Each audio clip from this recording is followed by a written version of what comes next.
Most people never realize how quickly they can turn everything around because they're stuck in the mindset that transformation takes forever. But it doesn't. 6 months, that is all it takes to completely change your life. Not years, not a lifetime, just 6 months of focused effort, intense discipline, and unwavering commitment. You've already wasted more than 6 months doing things halfway, starting and stopping, waiting for motivation to hit, negotiating with comfort. The truth is, you don't need more time. You need to stop leaking your potential into distractions that never give anything back. Because while you're scrolling, hesitating, or replaying the same story in your head, someone else is rewriting theirs, and they're doing it with less time and more fire than you think you have. Marcus Aurelius once said, "Waste no more time arguing what a good man should be. Be one." This isn't about perfection, it's about precision. Small, deliberate acts carried out with intensity can reshape your reality faster than you believe. But that starts when you stop waiting for the perfect moment and start becoming the kind of person who moves even when it's hard. And if what we're doing here speaks to something real in you, if these words are shaking something loose, there's a simple, free way to show you're with us. Hit that subscribe button.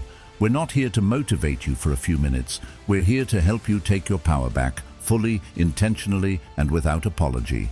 This isn't just a video. This is a decision point. Let's make the next 6 months count. So here's what no one tells you. 6 months of focused effort can outperform 6 years of half-hearted attempts. But it requires something rare, full alignment. Not just doing the right things, but becoming the kind of person who does them without second-guessing. Your habits, your thoughts, your environment, your discipline, everything has to move in the same direction, like a well-trained army marching under one command. And that command must come from you, not from motivation, not from fleeting inspiration, from a decision so clear, so firm, that the noise of hesitation can't drown it out. Why don't most people reach that level of clarity? Because they're divided, internally fragmented. One part of them wants greatness, another part wants rest, distraction, and comfort. One voice whispers about potential, another clings to old habits, to fears dressed as routines, and in that tug-of-war, energy leaks. You scroll when you should study. You eat junk when you promise discipline. You rationalize when you should move. You delay when the answer should be now. And bit by bit, your identity gets shaped not by who you want to become, but by who you keep choosing to be in moments of weakness. Carl Jung once said, "Until you make the unconscious conscious, it will direct your life and you will call it fate." What does that mean here? It means the enemy isn't out there. It's in the blind spots. It's the patterns you don't question, the inner voices you confuse for truth, the pain you've made peace with simply because it's familiar. This 6-month transformation isn't just about working harder. It's about confronting the unconscious forces that quietly dictate your choices. Your procrastination isn't random. Your self-sabotage isn't an accident. They're habits of thought, built long ago, still running the show in the background. So how do you break them? Not gently, not someday, not when you feel ready. Now with fire, with brutal honesty, with the kind of radical self-awareness that refuses to flinch. You must look your defaults in the face, the excuses, the mental exits, the emotional dependencies, and strip them of the lies that make them comfortable. Socrates said, "The unexamined life is not worth living." But the examined one? That's where the real war begins. Because once you see what's been holding you back, you can't unsee it. The only thing left is what you choose to do with it. And that brings us to the next question. What happens when your excuses no longer work on you?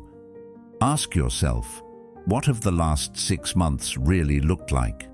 Not through the lens of self-forgiveness, not through the haze of "I've been busy," but through the raw honesty of someone who's done pretending. Did you spend more time escaping your problems than solving them? Did Netflix get more hours than your goals? Did you find ways to delay the very things you claim you want, dressing up avoidance in the costume of just being realistic? Be brutally honest. How often did you lower your standards the moment discomfort knocked on your door and said, "Let's take it easy today"? And if you did, if that version of you has been in the driver's seat, how much longer are you going to let them steer? How many more days will you trade for temporary comfort, knowing full well they never come back? 6 months. That's your test. Not to invent a new identity, not to chase an image you saw online, but to return to yourself, to the version of you that existed before the world told you to play small, to blend in, to stop asking for more. That version didn't wait for permission. It didn't explain its hunger away. It moved, it created, it acted, and it's still in you, buried under layers of hesitation, but not gone. Carl Jung believed that wholeness is not achieved by cutting off parts of ourselves, but by integration. You don't need to become something you're not. You need to remember who you were before fear rewrote the script. But here's the catch. You don't get to remember without responsibility. You don't reclaim your power while blaming your past, so you take ownership. Not the comfortable kind, not the social media kind where you post a caption about owning your life and then do nothing different. I mean the kind that hurts, the kind that makes your stomach drop, the kind that leaves no one else to blame. If you're not where you want to be, it's not the algorithm's fault. It's not your toxic boss or your broken schedule. It's your decisions, your rituals, the comfort you chose over growth. The truth is painful, but it's clean. Unlike denial, which leaves a mess every time. Aristotle said, "We are what we repeatedly do." Excellence, then, is not an act, but a habit. You don't need more time. You need more intensity. The kind of commitment that makes distractions feel offensive. The kind of clarity that makes the old you feel foreign. When you build a life rooted in purpose, things that once felt irresistible start to lose their power. You no longer entertain anything that doesn't fit the identity you're building, not because you're forcing discipline, but because misalignment feels wrong. So let me ask you, what good is a goal without a system to hold it up? Most people love to dream. Few are willing to architect the day-to-day discipline that makes the dream real, and even fewer live that discipline when no one is watching. But that's the difference between growth and stagnation, between regret and pride. So stop asking, "What should I do?" That question assumes you're lost. Start asking the question that assumes your power. Who must I become to never need to ask this question again? Because once you become that person, the path reveals itself. The habits align, the excuses lose their volume, and the need to find motivation, it disappears entirely. But what kind of mindset does that kind of person operate from? This is the first shift, identity. Everything starts here, because when your identity upgrades, your habits don't need alarms or reminders. You don't have to convince yourself to show up. Showing up becomes as natural as breathing. It becomes you. This isn't some motivational fluff. This is neuroscience and philosophy agreeing for once. The brain clings to identity, and behavior follows belief. If you still think of yourself as undisciplined, your actions will subconsciously reinforce that label. But when you see yourself as someone who follows through, even when it's hard, you begin to act in alignment with that truth, almost automatically. That's why the Stoics were right when they said, "Don't waste time arguing what a good person is. Be one. Embody it." Plato taught that virtue is not something we inherit, but something we cultivate through repetition. When the standard becomes your nature, effort disappears. You no longer ask, "Should I?" You simply do. But here's where most people stall. They've upgraded the desire, not the identity. They want more, but they still see themselves as less. So let's get practical. Let's talk clarity. Not vague aspirations like, "I want to be successful," or "I want to be happier." That's noise. That's wallpaper thinking. Pretty, but useless. What does success look like for you? Feel like? Measure like? If you can't describe it, your mind can't pursue it. Do you want to lose 30 pounds? Say it. Don't hide behind, "I just want to get in shape." Do you want to build a 6-figure business? Read 50 books this year? Sleep 8 hours a night? Spend more time with your kids? Whatever it is, name it, clarify it, quantify it. Because blurry goals lead to blurry effort, and blurry effort leads to nowhere. Aristotle said, "The soul never thinks without an image." If you can't picture your future, your mind won't move toward it. You must be able to see it so clearly that every part of you starts believing it's already on the way. But even clarity isn't enough. Here's the kicker. That goal, you have to reverse engineer it into daily execution. Not monthly intentions, not weekly bursts of motivation. Daily precision. What must happen today, exactly, to move 1 inch closer? One email, one workout, one uncomfortable conversation. And then you do it. No matter how you feel, no matter the weather, no matter if Mercury is in retrograde or your to-do list is giving you a panic attack, you don't wait to feel ready. You build your own internal climate. A system where discipline isn't something you chase, it's something you are. Because real discipline is forged in friction, not ease. Anyone can act when it's convenient. What defines you is what you do when it's not. So why do most people break down? Because the ego wants visible results, now. It craves validation like oxygen, but transformation doesn't work that way. It's quiet at first, invisible. It feels like nothing is changing, until one day, everything has. That's the paradox. You won't feel it happening while it's happening. So don't chase fireworks, chase consistency. That's where the power lives. That's where identity crystallizes. You know what destroys more dreams than failure ever could? Negotiation. That inner whisper. Maybe I'll skip today. It's not that urgent. I'll start fresh on Monday. Once that debate starts, it's already over. Because comfort is persuasive. It doesn't yell, it suggests. It offers softness when what you really need is steel. That's why the greats remove the option entirely. They decide once and then act forever. They don't revisit the commitment every morning. They live inside it. You think Marcus Aurelius opened his eyes each day and debated whether to embody virtue? Number, he understood the responsibility of his role, and he embodied it without asking for applause. Socrates didn't wait for the right moment to speak truth. He was truth in motion. Their actions weren't rooted in emotion, but in principle. So the real question becomes, what would your life look like if you stopped giving yourself a way out? Stop waking up wondering what to do. Instead, wake up remembering exactly who you are. Most people roll out of bed and immediately surrender to emotion, checking in with how they feel and deciding whether they're ready for the day ahead. But the truth is, life doesn't wait for you to feel inspired. It moves relentlessly forward, and if you hesitate, opportunities vanish. Aristotle put it simply, we are what we repeatedly do. Excellence, then, is not an act, but a habit. Your power doesn't lie in waiting for perfect conditions. It's revealed by acting when conditions feel far from perfect.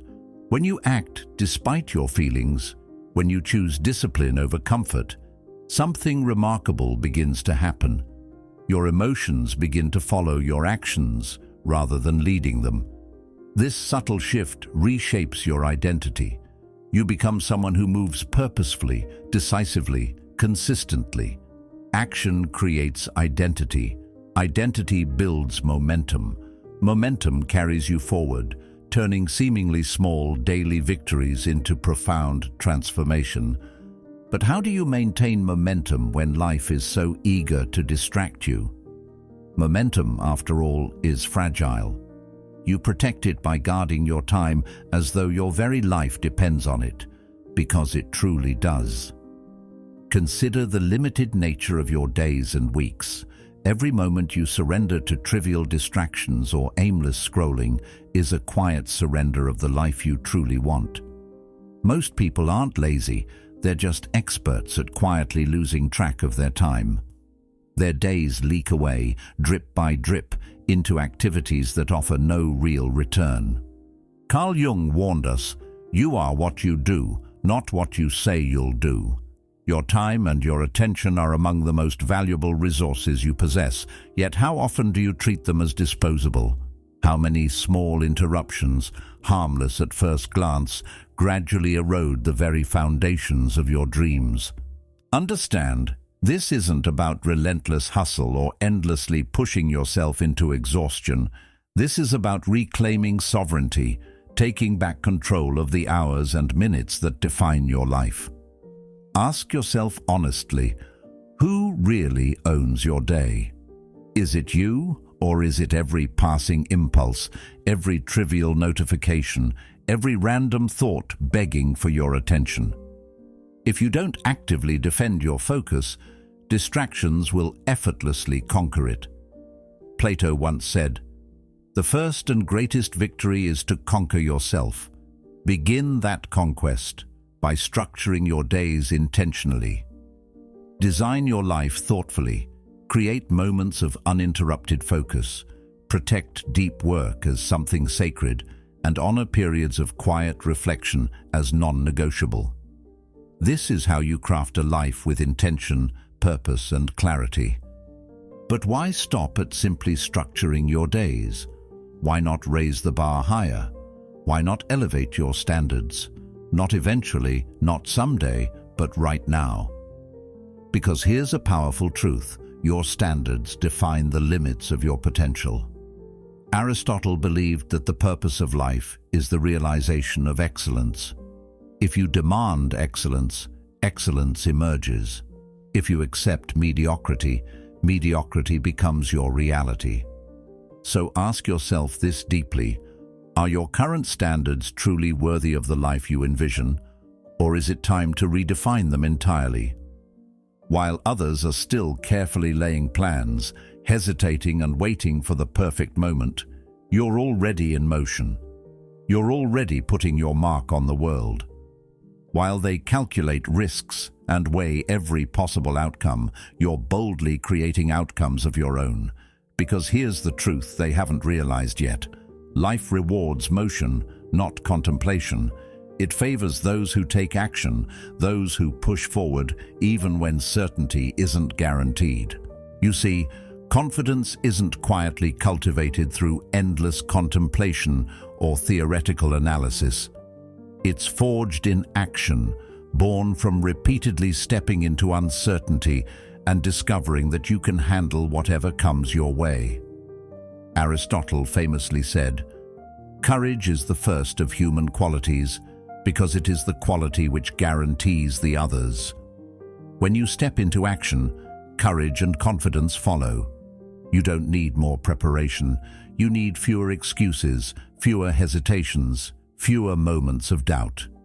Every second spent hesitating is a second surrendered to fear, while every moment spent moving forward reinforces your strength. Carl Jung wisely observed, "You are what you do, not what you say you'll do."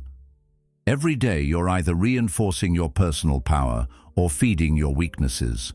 Every choice you make, however small it seems in the moment, is casting a powerful vote toward the person you're becoming.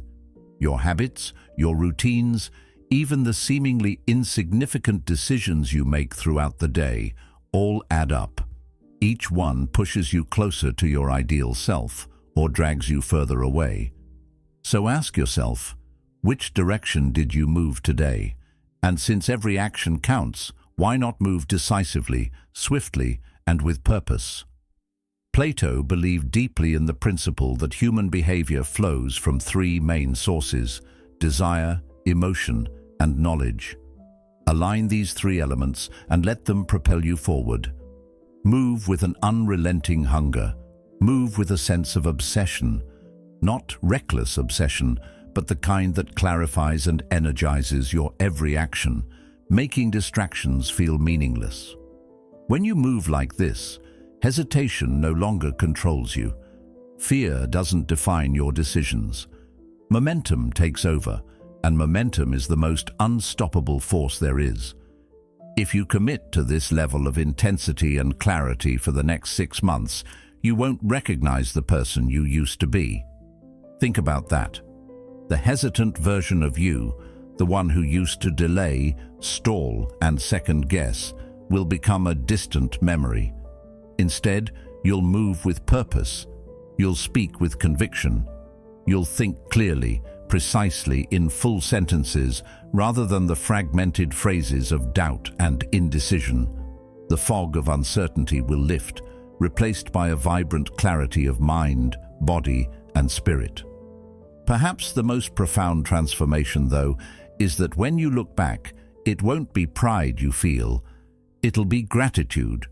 Not gratitude for the achievements or the accolades, though those will surely come, but gratitude for that singular moment of decision, the decision you made today, to finally act, to finally commit, to finally refuse to be defined by hesitation. Because this moment right now isn't the conclusion of anything. It's not the finish line. This is ignition. It's a spark lighting the fire of everything you're about to become. The person you're transforming into doesn't live in dreams or hypothetical scenarios anymore. They're not theoretical or imaginary. They're real. They exist right now, in this very moment. As Socrates famously said, "The secret of change is to focus all of your energy not on fighting the old, but on building the new." And now you've built something new, something powerful, something authentic. The only question left is, what will you do with it? How will you show the world who you've finally allowed yourself to become? Remember, life doesn't reward what you know. It rewards what you do. Thank you for being part of Stoic Journal, for choosing to build your life intentionally. If these ideas resonated, dive deeper with one of the videos suggested on your screen now. Keep cultivating wisdom, keep challenging yourself, and I'll see you right here again soon.